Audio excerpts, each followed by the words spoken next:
75ನೇ ವಯಸ್ಸಿನಲ್ಲೂ ಕಾಮದಾಹ, ಸೊಸೆಯನ್ನು ಬಿಡದ ಕಾಮುಕ ತಂದೆಯನ್ನೇ ಕೊಂದ ಮಗ. ಯಾದಗಿರಿ ಜಿಲ್ಲೆಯ ಗೋನಾಳ ಗ್ರಾಮದಲ್ಲಿ ಮಗನಿಂದಲೇ ತಂದೆಯ ಕೊಲೆ ಪ್ರಕರಣಕ್ಕೆ ಟ್ವಿಸ್ಟ್ ಸಿಕ್ಕಿದೆ.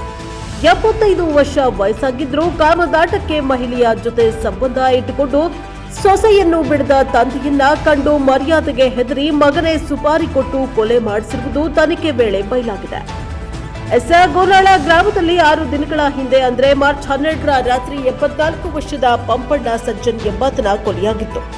ಕೊಲೆ ನಡೆದ ಬಳಿಕ ಈ ಹಂಪಣ್ಣ ಸಜ್ಜನ ಪುತ್ರ ಶರಣಬಸಪ್ಪ ವಡಗೇರ ಪೊಲೀಸ್ ಠಾಣೆಗೆ ದೂರು ನೀಡಿದ್ದ. ಬಳಿಕ ಕೇಸ್ ದಾಖಲು ಮಾಡಿಕೊಂಡು ತನಿಖೆ ನಡೆಸ್ತಾ ಇದ್ದ ಪೊಲೀಸರಿಗೆ ಆರಂಭದಲ್ಲಿ ಕೊಲೆ ಯಾರು ಮಾಡಿದ್ದಾರೆ ಎಂದು ಗೊತ್ತಾಗದ ಸ್ಥಿತಿ ನಿರ್ಮಾಣವಾಗಿತ್ತು. ಆದರೆ ಕೊಲೆ ನಡೆದ 4 ದಿನಗಳ ಬಳಿಕ ಆರೋಪಿಗಳನ್ನ ಪತ್ತೆ ಹಚ್ಚುವಲ್ಲಿ ಪೊಲೀಸರು ಯಶಸ್ವಿಯಾಗಿದ್ದಾರೆ. ಹಂತಕರಾದ ರಮೇಶ್, ಜಿ ವೀರೇಶ್, ಎಂ ವೀರೇಶ್ ಹಾಗೂ ಕೃಷ್ಣನನ್ನ ವಡಗೇರ ಪೊಲೀಸರು ಬಂಧಿಸಿದ್ದಾರೆ. ಪೊಲೀಸರು ಆರೋಪಿಗಳನ್ನ ಅರೆಸ್ಟ್ ಮಾಡಿದ ಬಳಿಕ 75 ವರ್ಷದ ವೃದ್ಧ ಹಂಪಣ್ಣನ ಕೊಲೆ ಹಿಂದಿನ ರಹಸ್ಯ ಬಯಲಿಗೆ ಬಂದಿದೆ.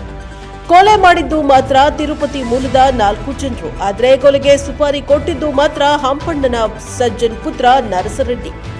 ಮಗನೇ ತಂದೆಯನ್ನ ಸುಪಾರಿ ಕೊಟ್ಟು ಕೊಲೆ ಮಾಡಿಸಿದ್ರ ಹಿಂದೆ ಒಂದು ಕಾರಣವೂ ಸಹ ಇದೆ. ಅದನ್ನ ಪೊಲೀಸರು ಹಂತಕರಿಂದ ಕಕ್ಕಿಸಿದ್ದಾರೆ.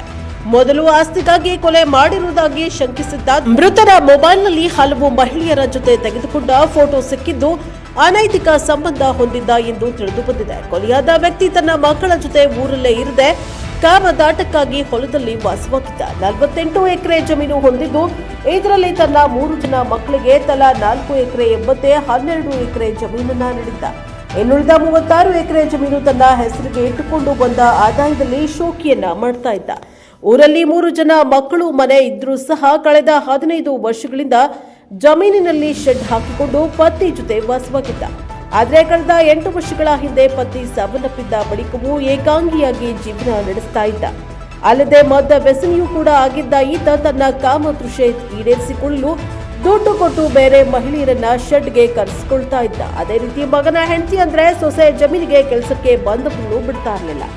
ಕೊನೆಗೆ ತನ್ನ ಪತ್ನಿಯ ಜೊತೆಗೆ ತಂದೆ ಅನೈತಿಕ ಸಂಬಂಧ ಹೊಂದಿರುವ ವಿಚಾರ ಗೊತ್ತಾಗಿದ್ದೇ ತಡ ನರಸರೆಡ್ಡಿ ರೊಚ್ಚಿಗೆದ್ದಿದ್ದು ತಂದೆಯನ್ನೇ ಮುಗಿಸಿಬಿಡುವ ಪ್ಲಾನ್ ಮಾಡಿದ್ದ. ಕಾಮಿಷ್ಟ ತಂದೆಯಿಂದ ಬೇಸತ್ತು ಹೋಗಿದ್ದ ಮಗ 4ರನ್ನ ಕರೆಸಿ 2 ಲಕ್ಷ ರೂಪಾಯಿ ನೀಡಿ ಕೊಲೆ ಮಾಡುವಂತೆ ಸುಪಾರಿ ಕೊಟ್ಟಿದ್ದ ಎಂದು ತನಿಖೆ ವೇಳೆ ಬಯಲಿಗೆ ಬಂದಿದೆ. ಒಟ್ಟಿನಲ್ಲಿ 74 ವಯಸ್ಸಾಗಿದ್ರೂ ಸಹ ಹಂಪಣ್ಣ ತನ್ನ ಕಾಮದಾಹ ತೀರಿಸಿಕೊಳ್ಳಲು ಹಣದ ಆಮಿಷ ತೋರಿಸಿ ಅನೇಕ ಮಹಿಳೆಯರ ಜೊತೆ ಅನೈತಿಕ ಸಂಬಂಧ ಹೊಂದಿದ್ದ. ಸಾಲದಕ್ಕೆ ತನ್ನ ಮಗನ ಪತ್ನಿಯನ್ನು ಸಹ ತನ್ನ ಕಾಮದಾಟಕ್ಕೆ ಬಳಸಿಕೊಂಡು ಈಗ ಕೊಲೆಯಾಗಿದ್ದಾನೆ.